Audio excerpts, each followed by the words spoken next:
심장마비가 갑작스럽게 찾아왔을 때 당신이 완전히 혼자인 상황이라면 어떻게 해야 할지 생각해 본 적 있으신가요?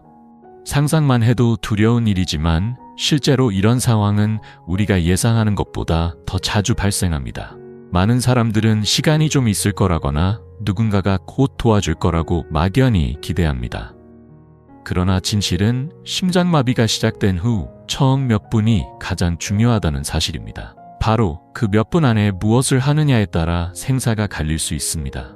좋은 소식은 혼자 살거나 혼자 있는 시간이 많은 분들이라도 몇 가지 중요한 행동만 알고 있고 그 순간 침착함을 유지할 수 있다면 심장마비로부터 살아남을 수 있다는 점입니다. 특별한 의료 지식이나 전문 장비가 없어도 괜찮습니다.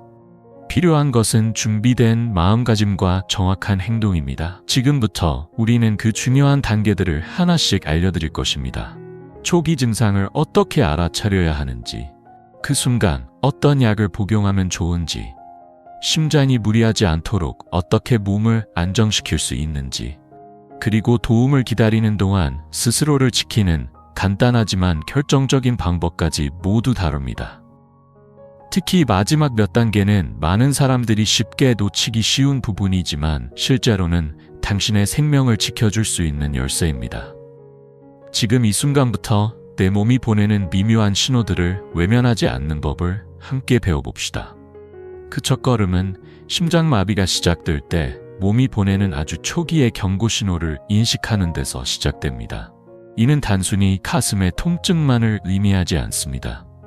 몸 전체에서 느껴지는 작은 이상 징후들까지 포함됩니다. 영화나 드라마에서처럼 갑작스럽게 가슴을 움켜쥐는 장면만을 기대하신다면 오산입니다. 실제 심장마비는 훨씬 더 조용하고 더 애매한 신호로 시작되기 마련입니다. 그래서 사람들은 그 증상을 무시하거나 다른 문제로 오해한 채 중요한 시간을 놓쳐버리곤 합니다. 초기에 가장 흔하게 느끼는 건 가슴 중앙에 느껴지는 묵직한 압박감입니다. 마치 누군가가 가슴 위에 앉아 있는 것처럼 숨이 차고 불편한 느낌이 들 수 있습니다. 또는 가슴이 점점 무거워지며 콘크리트로 채워지는 듯한 이질적인 감각일 수도 있습니다. 이 순간을 정확히 인지하고 즉시 반응하는 것이 스스로를 지키는 첫 번째 행동입니다. 이러한 느낌은 잠깐 나타났다가 사라지기도 해 대수롭지 않다고 생각할 수 있습니다.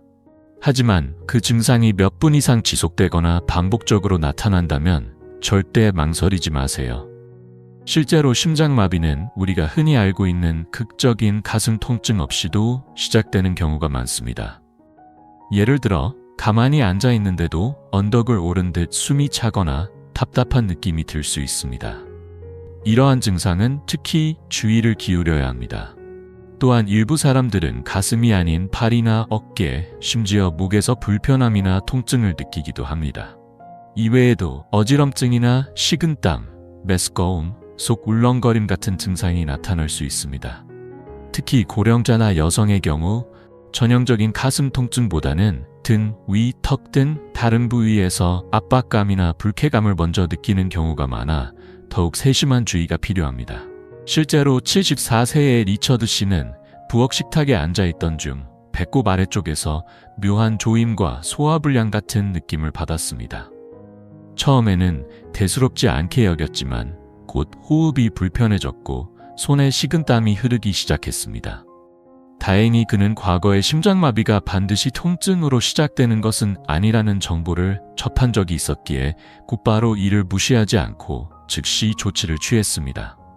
그 판단이 그의 생명을 구했을지도 모릅니다.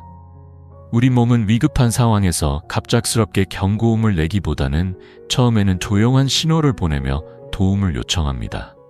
특히 심장마비와 같은 상황에선 그 속삭임이야말로 심장이 손상되기 전에 우리가 행동할 수 있는 단 하나의 기회일 수 있습니다.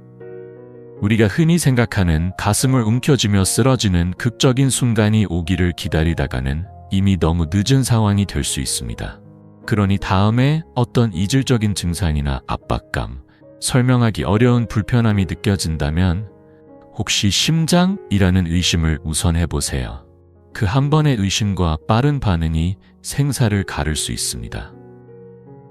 지금은 몸의 미세한 속삭임에 귀 기울이고 결코 스스로의 감각을 과소평가하지 말아야 할 때입니다. 숨이 가쁘고 설명되지 않는 피로가 함께 느껴진다면 그 순간 하던 일을 멈추는 것이 무엇보다 중요합니다. 괜찮아지겠지, 혹은 단순한 속쓰림일 뿐이라고 넘기지 마세요. 참는 것은 용기가 아니라 위험입니다. 몸이 보내는 경고 신호를 즉시 인식하는 것. 그것이 생존을 위한 첫 번째이자 가장 중요한 기회입니다. 아무리 작은 증상이라도 그것이 평소와 다른 이상이라면 심각하게 받아들여야 합니다. 당신의 생명은 바로 그 판단에 달려 있을 수 있습니다. 두 번째 단계는 지체 없이 응급 서비스에 전화하는 것입니다. 조금 더 기다려보자, 약 먹고 나아질지도 몰라라고 생각하며 시간을 끌지 마세요. 증상이 계속될지 아닐지, 지금보다 심해질지 아닐지 고민하는 순간이 오히려 위험을 키우게 됩니다. 특히 스스로 운전해서 병원에 가려 하거나 다른 사람을 기다리는 것 또한 매우 위험합니다. 주변에 아무도 없을 경우라면 더욱 즉시 전화를 걸어야 합니다. 괜히 오버하는 건 아닐까라는 생각은 생명을 위협하는 가장 큰 오해입니다. 심장마비는 가볍게 여기고 스스로 해결하려 해서는 절대 안 되는 응급 상황입니다. 초기 몇 분이 심장 근육의 손상을 결정짓고 이후 회복 가능성까지도 크게 좌우하게 됩니다. 심장이 산소 부족으로 버티는 시간은 제한적입니다. 이 시간을 단 1분이라도 줄이는 것이 회복과 생존 가능성을 높이는 열쇠입니다. 그러니 만약 당신이 어떤 증상에서 이상을 느꼈고 그것이 평소와 다르며 불쾌하고 불안하다면 기다릴까가 아니라 지금 바로라는 선택을 하셔야 합니다. 생존은 빠른 판단과 행동에서 시작됩니다. 크리시다오에 전화를 걸면 전문가들은 당신이 도착하기 전부터 이미 대응을 준비하기 시작합니다. 그들은 심장마비를 즉시 처리할 수 있는 장비와 약물, 그리고 이동 중 심장이 멈추는 상황까지도 감당할 수 있는 훈련을 받은 사람들입니다. 그러므로 가장 현명한 선택은 구조팀이 당신에게 오는 것을 기다리는 것이며 스스로 운전해 병원으로 향하는 건 매우 위험한 행동입니다. 의식을 잃거나 운전 중 사고를 일으키게 되면 상황은 더욱 악화될 수밖에 없습니다. 치료는 단 몇 분의 지연으로도 생명을 위협할 수 있기 때문입니다. 실제 사례를 생각해보면 78세 린다 씨는 왼쪽 어깨에 느껴지는 이상한 통증과 함께 메스꺼움, 식은땀 증상을 경험했습니다. 처음엔 아들에게 전화하려 했지만 예전에 간호사로부터 들었던 조언이 떠올랐습니다. 혼자 있고 심장마비가 의심된다면 가족보다 먼저 응급전화하세요. 린다 씨는 곧바로 전화했고 구급차가 도착했을 때 그녀의 증상은 심각한 단계에 이르렀지만 의료팀은 철저히 준비되어 있었고 현장에서 그녀를 안정시킬 수 있었습니다. 그녀를 살린 것은 그 신속한 판단, 단 한 통의 전화였습니다. 심장마비인지 확신이 없더라도 도움을 요청하는 것에 주저하지 마세요. 디스패처는 응급이 아닌 경우라도 당신을 탓하지 않습니다. 오히려 잘못된 판단으로 구조 요청이 지연되어 생명을 놓치는 상황을 더 우려합니다. 그러니 언제든 당신이 느끼는 위험 신호에 귀 기울이고 조기에 구조 요청을 하는 것이 가장 현명한 대응입니다. 특히 혼자 사는 경우에는 전화기를 손쉽게 닿을 수 있는 곳에 두는 것이 매우 중요합니다. 만약 갑작스럽게 말을 할 수 없거나 상황을 설명하기 어려운 경우 휴대전화의 응급 호출 기능을 이용해 단순한 조작만으로도 도움을 요청할 수 있도록 설정해 두는 것이 좋습니다. 준비는 생명을 지키는 가장 확실한 예방법입니다. 일부 스마트폰은 화면이 잠겨 있는 상태에서도 긴급 전화를 걸 수 있는 단축키 기능을 제공합니다.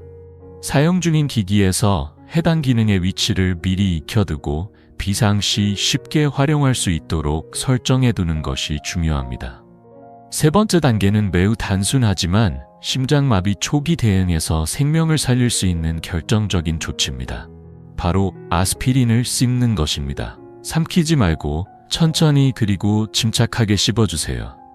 손이 떨리더라도 조급해하지 말고 조금씩 천천히 진행하는 것이 중요합니다. 단, 아스피린에 알레르기가 없고 이미 혈액 희석제를 복용 중인 사람이 아니라는 전제하에 실행해야 합니다. 일반적으로 많이 사용되는 300mg 아스피린 또는 저용량 81mg의 어린이용 아스피린 3알도 괜찮습니다.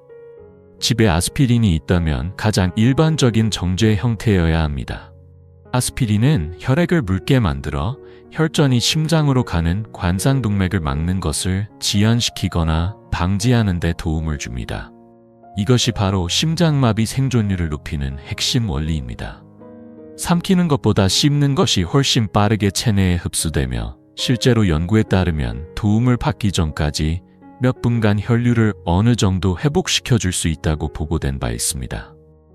평소라면 공복에 아스피린을 복용하는 것이 위장에 부담이 될 수 있지만 심장마비 상황에서는 그 위험보다 혈전을 늦추는 것이 훨씬 더 시급합니다. 그리고 주의할 점은 장염 코팅되었거나 지연 방출 형태의 아스피린은 가능한 피해야 한다는 것입니다. 하지만 선택의 여지가 없다면 그것도 반드시 씹어야 합니다. 핵심은 약효가 가능한 한 빠르게 나타나도록 하는 것입니다. 이 조그마한 준비가 위기 상황에서 당신의 생명을 지켜줄 수 있습니다. 72세 조 씨는 어느 날 아침 가슴에서 목으로 조이는 듯한 불쾌한 느낌이 점점 퍼지는 것을 느꼈습니다. 그는 잠시 망설였지만 주방 캐비닛에 아스피린이 있다는 것을 기억해냈고 곧장 하나를 꺼내어 천천히 씹었습니다. 구급대원이 도착하기까지 그는 조용히 기다렸고 나중에 병원에서 만난 심증 전문의는 말했습니다. 그 아스피린 하나가 심장 근육의 손상을 현저히 줄였을 것입니다. 아주 작은 행동이지만 상황을 더 악화시키는 것을 막아준 결정적인 한 수였던 것입니다. 혼자 사시는 분들이라면 반드시 아스피린을 쉽게 닿을 수 있는 곳에 보관해 두는 것이 중요합니다. 침대 옆 탁자, 주방 서랍, 심지어 외출용 가방이나 지갑 속도 좋습니다. 정기적으로 유통기한을 확인하고 가까운 가족들에게 어디에 보관되어 있는지도 미리 알려두는 것이 좋습니다. 이처럼 간단해 보이는 준비가 위급한 순간 생사의 갈림길에서 당신을 지켜줄 수 있습니다. 전 세계 응급의료진들이 권장하는 바로 이 방법. 아스피린을 씹어 복용하는 것은 단순한 조언이 아닙니다. 의학적으로 입증된 생존 개입으로 병원에 도착하기 전에 가장 결정적인 수분을 지켜내는 핵심 수단입니다. 그리고 네 번째 단계, 바로 심장을 보호하기 위한 자세를 취하는 것입니다. 도움을 요청했고 아스피린도 복용했다면 그 다음으로 해야 할 가장 중요한 행동은 움직임을 멈추는 것입니다. 이때는 물건을 챙기거나 문을 열거나 하려 하지 말고 가능한 편안한 자세로 즉시 앉거나 누우는 것이 필요합니다. 심장은 이미 산소 부족 속에서 극심한 부담을 견디고 있기 때문에 불필요한 움직임은 그 부담을 더욱 가중시킬 수 있습니다. 가장 이상적인 자세는 등을 충분히 받쳐주고 발을 바닥에 평평하게 든 채 팔은 힘을 빼고 내려놓은 상태로 앉아 있는 것입니다. 가능하다면 조용한 공간에서 숨을 고르고 심박을 안정시키는 것이 좋습니다. 이처럼 단순하지만 매우 효과적인 자세 하나로 심장의 부담을 줄이고 생존 가능성을 높일 수 있습니다. 구급대원을 기다리는 동안 가장 중요한 것은 심장에 주는 부담을 최소화하는 것입니다. 만약 어지러움이나 현기증이 동반된다면 머리를 약간 높이고 옆으로 누워 안정을 취하는 것이 좋습니다.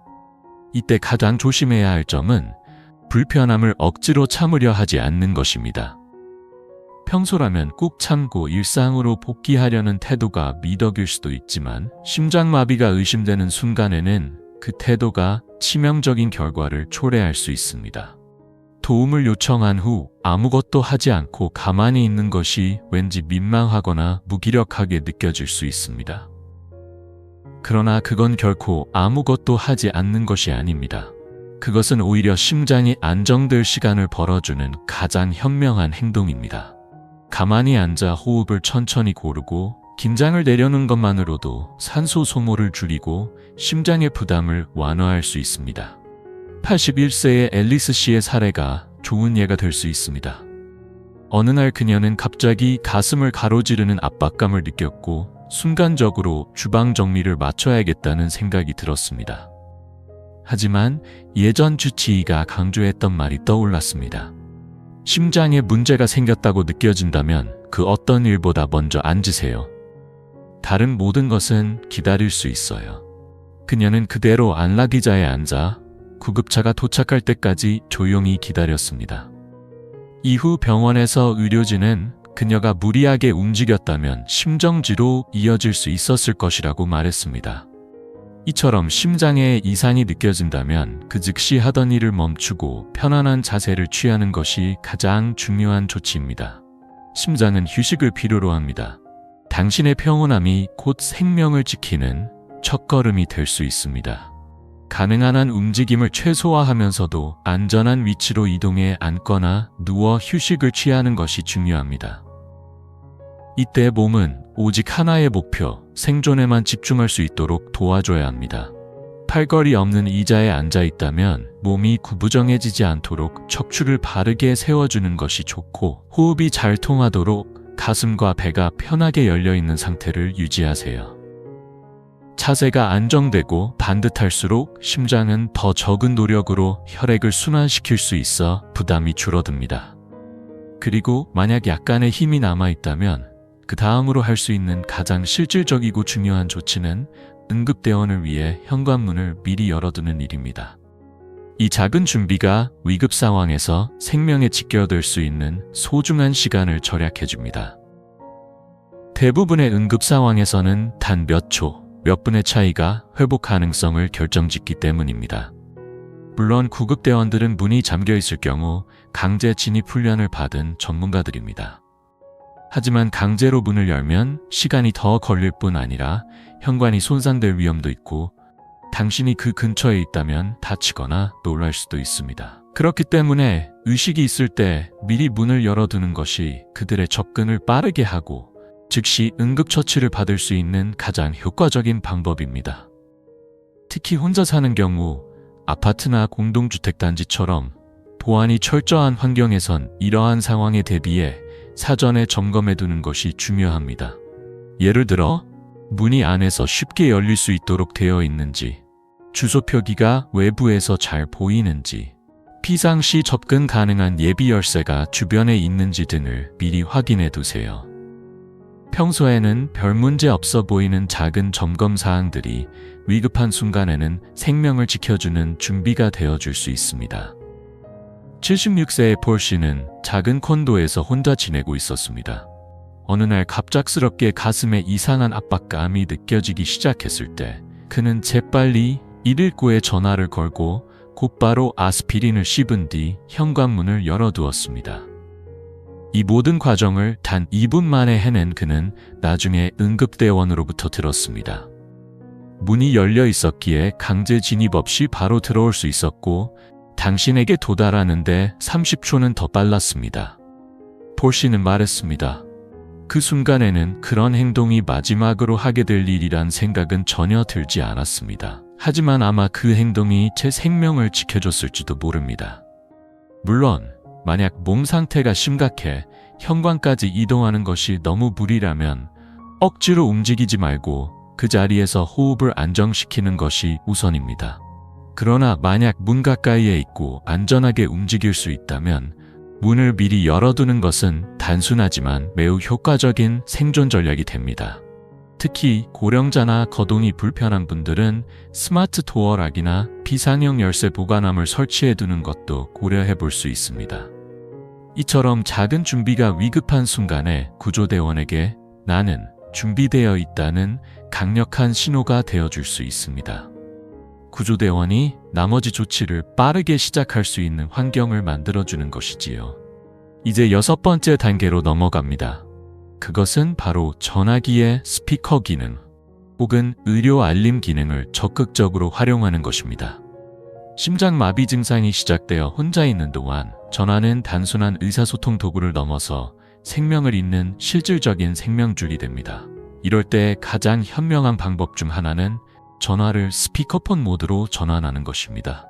이렇게 하면 양손을 자유롭게 두면서도 상대방, 즉 응급구조대원과 계속 대화를 이어갈 수 있어 자신이 처한 상태나 변화하는 증상을 실시간으로 전달할 수 있습니다.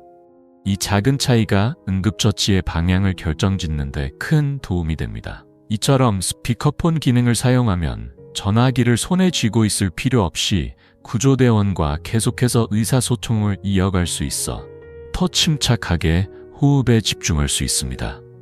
위급한 순간에는 전화기를 귀에 대는 것조차 호흡을 어렵게 하거나 심장에 부담을 줄 수 있기 때문에 이런 작은 선택이 큰 차이를 만들어낼 수 있습니다. 또한 갑작스러운 허약감이나 말할 힘이 떨어지는 경우에도 구조요원은 스피커폰을 통해 배경 소리만으로도 당신의 상태를 파악할 수 있습니다. 미세한 호흡 소리, 움직임의 변화, 말투나 기침 소리 같은 것들조차도 구조 판단에 매우 중요한 단서가 됩니다. 그리고 오늘날 대부분의 스마트폰에는 응급 상황에 대비한 의료 정보 표시 기능이 내장되어 있습니다. 아이폰의 경우 잠금 화면에서도 의료 정보를 열람할 수 있도록 설정할 수 있고, 안드로이드 기기 또한 대부분의 모델에서 유사한 기능이 제공됩니다. 이곳에 사용자의 이름, 나이, 주요 질환, 복용 중인 약, 약물 알레르기 등을 미리 입력해두면 당신이 의식을 잃었을 때에도 구급대원은 스마트폰만으로 신속하게 필요한 정보를 확인할 수 있습니다. 예를 들어 79세 수잔 씨는 심장 통증을 느낀 직후 구조 요청을 했지만 구급차가 도착하기 직전에 의식을 잃었습니다. 하지만 그녀의 휴대전화에는 미리 설정해둔 의료 정보가 있었고, 구조대원은 그녀가 당뇨병 환자이며 페니실린 알레르기가 있다는 점을 바로 파악할 수 있었습니다. 이 정보 덕분에 대원들은 위험한 약물 투여를 피할 수 있었고 신속하게 적절한 치료를 시작할 수 있었습니다. 심장마비처럼 몇 분의 판단이 생명을 좌우하는 상황에서는 이처럼 사소해 보이는 준비가 치명적인 차이를 만들어낼 수 있습니다. 지금 당장이라도 스마트폰의 의료 아이디 기능을 점검하고 중요한 정보를 업데이트해 두는 것만으로도 위기의 순간 생명을 잇는 결정적인 수단이 되어줄 수 있습니다. 그렇습니다. 심장이 위급한 순간 가장 강력하면서도 당신이 직접 조절할 수 있는 도구는 바로 호흡입니다. 우리가 공포에 휩싸일 때 심장은 더 빠르게 뛰고 호흡은 짧고 얕아지며 몸은 더욱 산소를 소모하게 됩니다. 그런데 이런 과호흡은 산소를 제대로 활용하지 못하게 만들고 오히려 뇌와 심장에 산소가 충분히 전달되는 것을 방해할 수 있습니다. 이럴 때 천천히 깊은 호흡을 의식적으로 유지하는 것이 위기의 순간을 조금 더 안정적으로 이겨낼 수 있는 열쇠가 됩니다. 심장마비가 의심되는 순간에는 먼저 의자나 침대에 안정된 자세로 앉거나 눕고 천천히 코로 숨을 들이쉬고 입으로 길게 내쉬는 호흡을 반복하세요. 들이쉴 때는 4초, 내쉴 때는 6초 정도로 시간을 들여 천천히 하세요. 중요한 것은 리듬입니다. 일정한 리듬으로 호흡을 반복하면 심장 박동이 안정되고 과도한 흥분 상태에서 벗어날 수 있습니다. 실제로 응급의학에서는 심박수와 교감신경의 긴장도를 낮추는 방법으로 복식 호흡과 느린 호흡을 매우 효과적인 응급대처 수단으로 봅니다. 심장 근육이 산소 부족으로 버티고 있을 때 호흡을 안정시키는 것만으로도 심장의 산소 요구량을 줄이고 뇌에 산소를 지속적으로 공급해 줄 수 있습니다. 81세 박 여사의 경험이 그 대표적인 예입니다. 그녀는 가슴에 조이는 느낌을 받자 응급 연락을 취하고 바로 창가 의자에 기대어 앉아 천천히 숨을 쉬었습니다. 처음엔 두려움에 떨었지만 숨을 천천히 들이쉬고 길게 내쉰다는 말을 떠올리고 호흡에 집중했죠. 구급차가 도착했을 때 그녀는 놀라울 정도로 침착했고 이후 병원에서 그 침착한 호흡 유지가 심장 손상을 줄였다는 설명을 들었습니다. 요약하자면 위기의 순간에 호흡을 통제하는 능력은 생명을 지키는 능력입니다. 무서운 감정에 휘둘리지 말고 들숨과 날숨을 당신의 의식으로 잡으세요. 그 호흡 하나하나가 당신의 심장을 지탱하고 있습니다. 지금 이 순간부터라도 매일 짧게라도 느리고 깊은 호흡을 연습해 두는 것도 큰 도움이 됩니다. 당신의 몸은 그 준비를 기억할 것입니다. 이처럼 호흡은 단순한 생리현상을 넘어서 위기의 순간에 당신의 생명을 붙잡아주는 가장 기본이자 강력한 도구가 될 수 있습니다. 프랭크 씨의 이야기처럼 누구든 당황하고 두려울 수 있습니다. 하지만 그 두려움을 제어하는 유일한 방법은 호흡이라는 현재의 리듬에 스스로를 고정시키는 것입니다. 어떤 특별한 장비도 필요 없습니다. 이 기술은 누구나 배울 수 있고 언제 어디서든 활용할 수 있습니다. 코로 4초 동안 조용히 숨을 들이쉬고 1초간 멈춘 뒤 입으로 6초 동안 천천히 숨을 내쉬는 그 단순한 동작이 불안에 흔들리는 심장의 리듬을 진정시켜줍니다. 중요한 것은 지금 여기에 집중하는 힘입니다. 심장이 불규칙하게 뛸 때도 이 리듬을 따라가는 것만으로 당신은 스스로의 몸을 도울 수 있습니다. 이 호흡은 단순히 진정 이상의 효과를 가집니다.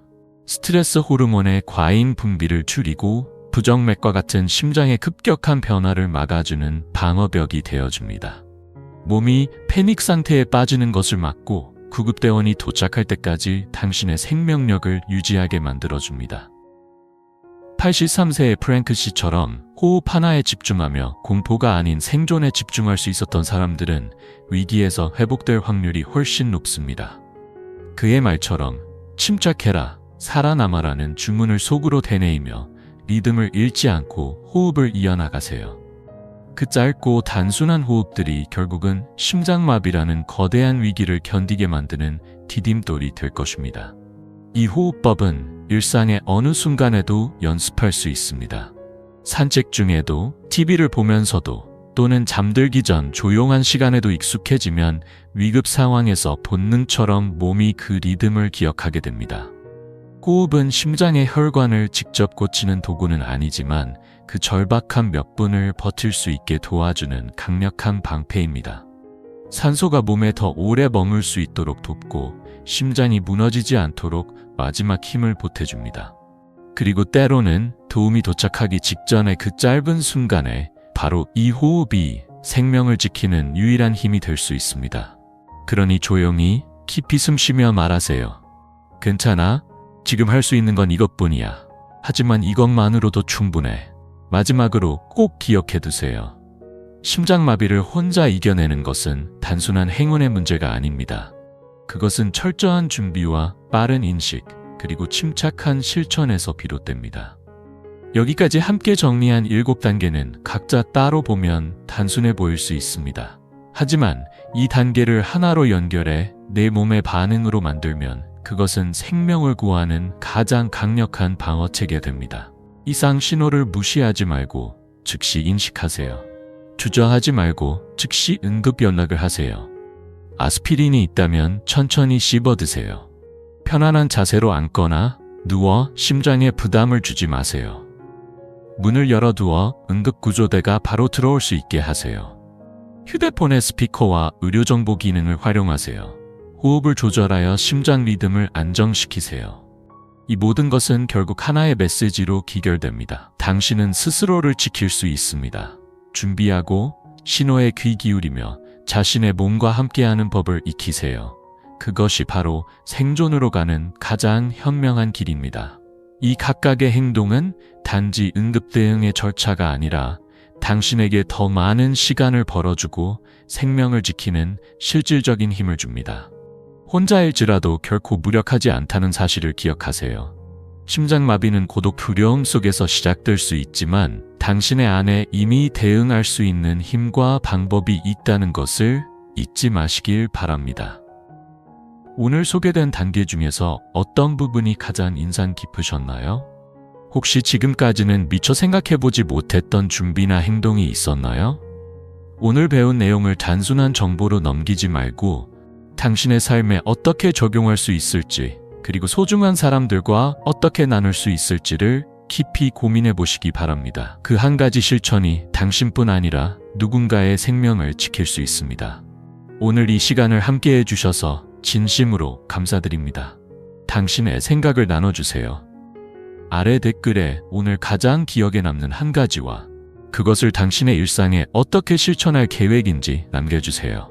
여러분의 경험과 마음은 다른 사람에게도 큰 희망과 용기를 줄 수 있습니다.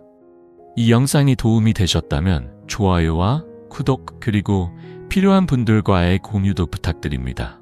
여러분의 따뜻한 응원이 저희에게는 계속해서 의미 있는 이야기를 전할 수 있는 큰 힘이 됩니다. 시청해주셔서 감사합니다. 다음 이야기에서 다시 인사드릴게요.